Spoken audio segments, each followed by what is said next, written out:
അസ്സലാമു അലൈക്കും വറഹ്മത്തുള്ളാഹി തആല വബറകാതുഹു. കുട്ടികളെ, എല്ലാവർക്കും വീണ്ടും ഇൽമുൽ അഹദിലേക്ക് സ്വാഗതം. നമ്മൾ ഇനി ബാക്കി പറയാൻ പോകുന്നത് അഖീദയിലെ 6 മുതൽ 1 വരെയുള്ള പാഠങ്ങളാണ്. 6-ാം പാഠം അഹ്ലുസുന്നത്തി വൽ ജമാഅ. ഇസ്ലാമിന്റെ പ്രമാണങ്ങൾ എന്തെല്ലാം? അള്ളാഹുവിന്റെ അടുക്കൽ സ്വീകാര്യമായ മതം ഇസ്ലാം മാത്രമാണ്. ആരാകുന്നു അഹ്ലുസുന്നത്തി വൽ ജമാഅ?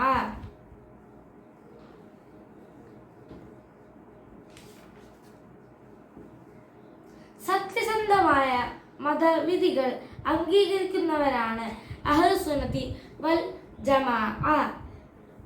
ബിദ്അകൾ ആരാണ്? പ്രമാണങ്ങൾ സ്വന്തമായി വ്യാഖ്യാനിക്കുക, അത് പിൻപറ്റുക. ആദ്യത്തെ ചോദ്യം മെയിനായിട്ട് വരുമേ, ഇസ്ലാമിന്റെ പ്രമാണങ്ങൾ എന്തെല്ലാം? ഖുർആൻ, സുന്നത്ത്, ഇജ്മാ, ഖിയാസ് എന്നിവയാണ് ഇസ്ലാമിന്റെ പ്രമാണങ്ങൾ. മെയിനായിട്ട് വരും നിങ്ങൾ പഠിച്ചു വെച്ചു. 5-ാമത്തെ പാഠം അസ്ഹാബുൽ നബി. ആരാകുന്നു അസ്ഹാബുൽ നബി? മുഅ്മിനായ നിലയിൽ നബി സല്ലല്ലാഹു അലൈഹി വസല്ലം തങ്ങളുടെ അടുക്കൽ അല്പമെങ്കിലും താമസിക്കുകയും മുഅ്മിനായി തന്നെ മരിക്കുകയും ചെയ്തവർക്കാണ് സ്വഹാബി എന്ന് പറയുന്നത്. ആരാകുന്നു ഖുലഫാ റാഷിദീൻ? സ്വഹാബികളിൽ ഏറ്റവും ശ്രേഷ്ഠർ ഖുലഫാ റാഷിദീങ്ങളാണ്. സഹാബത്തിന്റെ വിശേഷണം എന്ത്? അവർ സത്യസന്ധരും നീതിമാന്മാരും അൻബിയാക്കൾ അല്ലാത്ത മനുഷ്യരിൽ ഏറ്റവും ശ്രേഷ്ഠരുമാകുന്നു. അടുത്ത പാഠം 4-ാം പാഠം അൽ കറാമത്ത്. കറാമത്ത് എന്നാൽ എന്ത്? ിലൂടെ പ്രകടമാകുന്ന അസാധാരണ സംഭവങ്ങൾക്ക് കറാമത്ത് എന്ന് പറയുന്നു. ഔലിയാക്കളോട് ശത്രുത കാണിക്കുന്നവരെ കുറിച്ച് അള്ളാഹു എന്താണ് പറഞ്ഞത്? മൻ ആദലി വലിയൻ ഫഖദ് ആദൻതുഹു ബിൽ ഹർബ്. എൻ്റെ വലിയനോട് ആരെങ്കിലും ശത്രുത കാണിച്ചാൽ അവനോട് ഞാൻ യുദ്ധം പ്രഖ്യാപിക്കുന്നു. ഇത് മെയിനായിട്ട് വരും, എല്ലാവരും പഠിച്ചു വെച്ചു. അടുത്തത് ഉമർ റളിയല്ലാഹു അൻഹു ഈജിപ്തിലെ ഗവർണർ ആക്കി നിയോഗിച്ചു. ആരെ? ഉമർ റളിയല്ലാഹു അൻഹു നിയോഗിച്ചത് അംറു ബിൻ ആസ് റളിയല്ലാഹു അൻഹുവിനെ ആയിരുന്നു. ആരാകുന്നു ഔലിയാ? വലി എന്ന പദത്തിന്റെ ബഹുവചനമാണ് ഔലിയാ. മഹാത്മാക്കൾക്ക് ഔലിയാ എന്ന് നാം പറയുന്നു. നൈലിൽ ഇടാൻ നിർദ്ദേശിച്ചുകൊണ്ട് എന്തായിരുന്നു ഉമർ റളിയല്ലാഹു അൻഹു എഴുതിയത്? നൈൽ നദി മെയിനായിട്ട് പഠിക്കേണ്ട സംഭവമാണ് കേട്ടോ. ഇതെന്തായാലും പഠിച്ചോ. നൈൽ നദി, നീ നിന്റെ ഇഷ്ടത്തിന് അനുസരിച്ചാണ് ഒഴുകുന്നത് എങ്കിൽ നീ ഒഴുകാതെ നിൽക്കുക.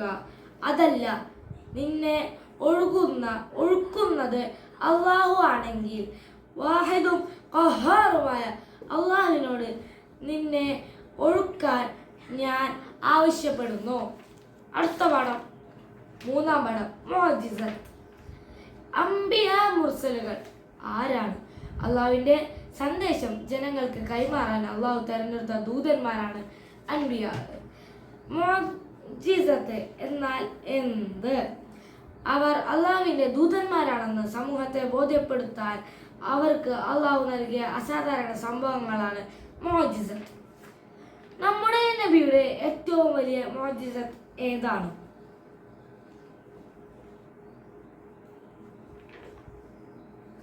പരിശുദ്ധ ഖുർആനാണ് നമ്മുടെ നബി സല്ലല്ലാഹു അലൈഹി വസല്ലം തങ്ങളുടെ ഏറ്റവും വലിയ മുഅ്ജിസത്ത്. മാജിക്കും മുഅ്ജിസത്തും തമ്മിലുള്ള വ്യത്യാസം എന്ത്? അത് മെയിനായിട്ട് ചോദിക്കാൻ ചാൻസ് ഉണ്ട് കേട്ടോ. മാജിക് അസാധാരണ സംഭവമാണെങ്കിലും അത് പഠിച്ചവർക്കെല്ലാം അത് അവതരിപ്പിക്കാൻ കഴിയും.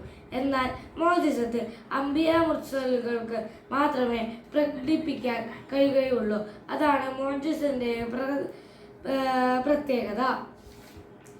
മാത്രമല്ല, മാജിക് പരാജയപ്പെടുത്താനും കഴിയും. അടുത്തത് 2-ാം പാഠം ഷിർക്ക്. വാഹിദ് എന്നാൽ എന്ത്?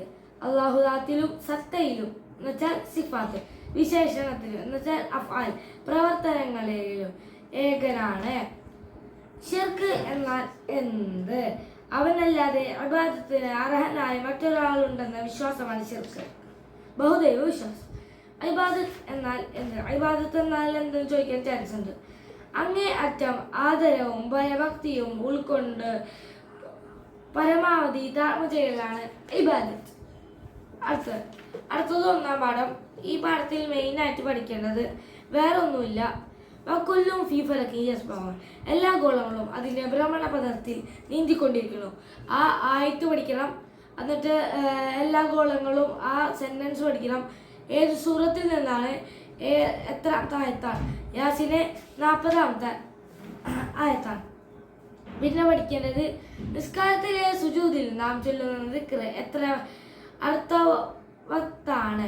സുബ്ഹാന റബ്ബിൽ അഅ്ലാ വബിഹംദിഹി, അത്യുന്നതനായ എൻ്റെ നാഥനെ ഞാൻ പരിശുദ്ധനാക്കുന്നു, അവനെ ഞാൻ സ്തുതിക്കുകയും ചെയ്യുന്നു. ഇത് മെയിനായിട്ട് പരീക്ഷയ്ക്ക് വരാൻ ചാൻസ് ഉള്ളതാണ്. ഇതോടുകൂടി നമ്മുടെ അഖീദയിലെ 13 ചാപ്റ്ററും നാം റിവിഷൻ ചെയ്ത് കഴിഞ്ഞിരിക്കുന്നു. എല്ലാവരും കഴിയുന്ന രീതിയിൽ എല്ലാവർക്കും ഷെയർ ചെയ്യുക. അള്ളാഹു നിങ്ങൾക്ക് നല്ല മാർക്ക് തരട്ടെ. പിന്നെ സബ്സ്ക്രൈബ് ചെയ്യുകയും വേണം. അസ്സലാമു അലൈക്കും വറഹ്മത്തുള്ളാഹി തആല വബറകാതുഹു.